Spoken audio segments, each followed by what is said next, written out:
Рударите од Пробиштип меѓу чеканот и наковалната.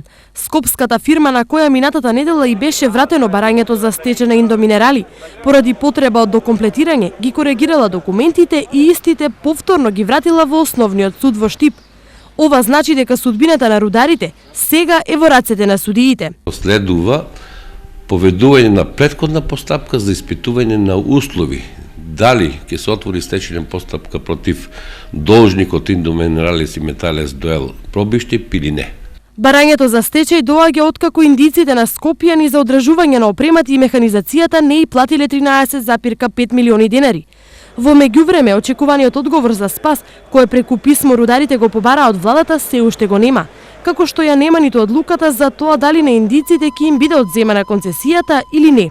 Ова ја продолжува агонијата на околу 1000 рудари од Добрево и Тораница, кои трет месец се без плата, здравствено и пензиско осигурување.